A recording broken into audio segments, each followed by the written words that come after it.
Welcome to SKML Chess Academy YouTube channel.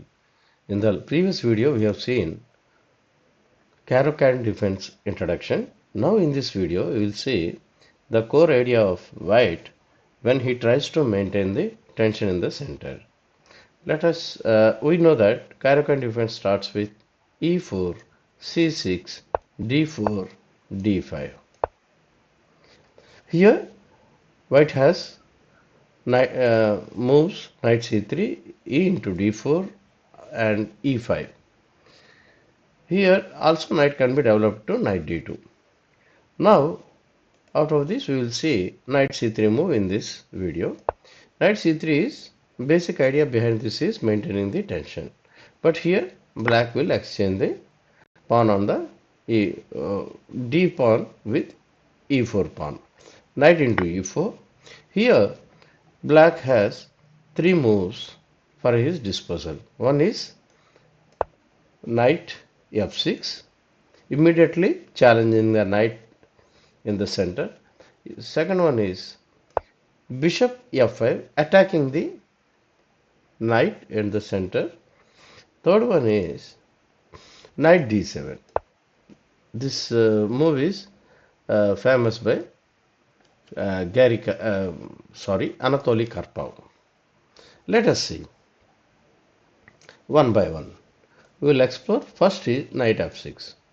With knight f6, again white has here two choices. One is white can exchange the knight on the f6 to spoil the pawn structure of the black.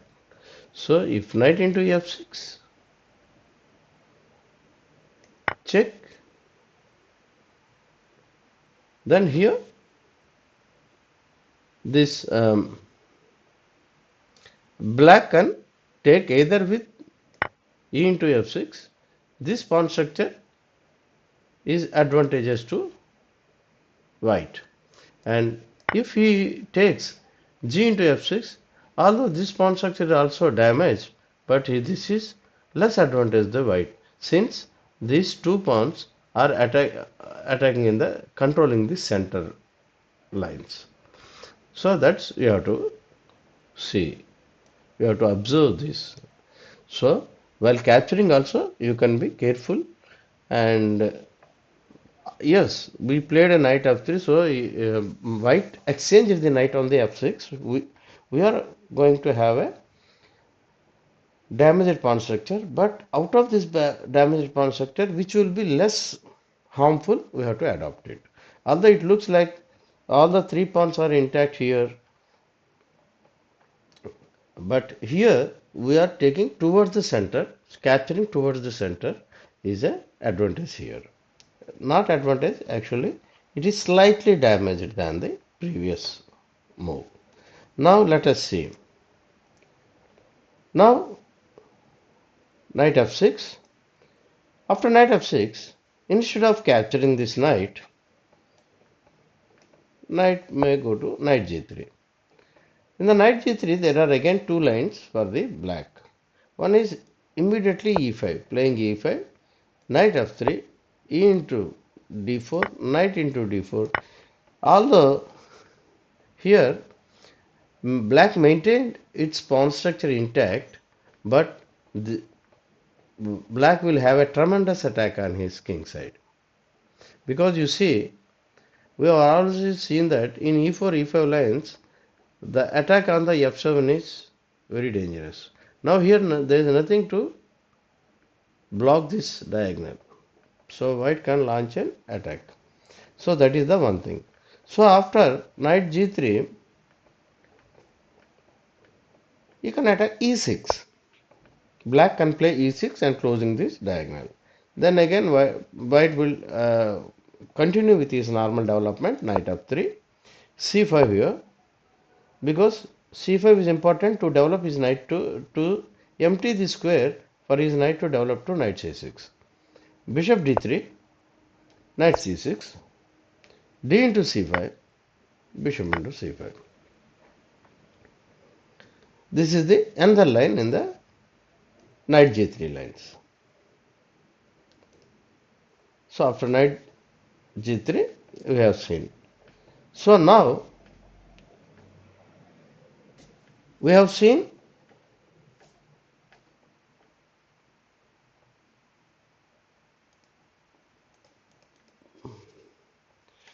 after knight c3, we have seen after this we have seen three lines. One is knight f3 lines. We have seen bishop f5 line. We have seen.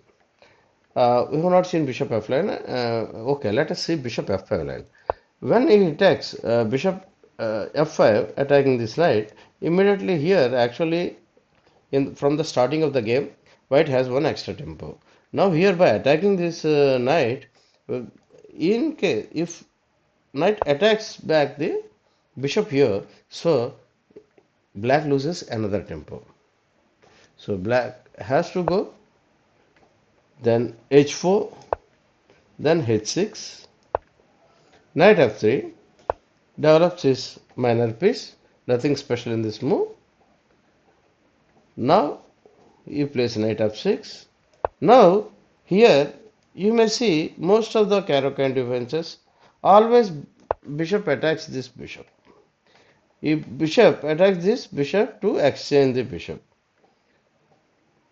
Since h6 is moved, he waits till the h6 is moved, then only he puts his bishop here. So the idea behind this move is the black's idea is to attack with this bishop on the queen side of the white's queen side. So what white think that by exchanging this we have reduced the chances of counter attack by the black. So that's why you will see most of the time the bishop d3 in Carokan. This h4 lines, bishop d3 lines you will see. The idea behind is simple. Exchange the only lonely attacker from the enemy camp so that your queen side is free, and later on you may castle to queen side because you already spoiled the king side. So while bishop is targeting your queen side, it is not advisable to castle queen side. First remove the attacker, then you castle this. So bishop into d3, queen into d3, knight b d7. Now bishop d2, preparing castling on the queen side. e6, now he closed this diagonal, now castles. Queen c7, king b1, because this king has to move to b1 to protect the a2 pawn. Bishop d6, knight e4, knight into e4, queen into e4, knight f6, queen e2. Here we already seen what is the white strategy. White strategy already removed the black's light square bishop and castle the queen side and attacks on the king side. But here black should equalize as many forces as it can, then secure a draw. Because in this line there are not many games which were won by black until unless they do white plays any blunder. So that is the bishop f5 line we have seen. Now we will see after knight into e4, the third option available for the black is knight d7. In this knight d7, this is this is known as a Karpov variation. Carokan defense Karpov variation. Anatoly Karpov used to play this very much.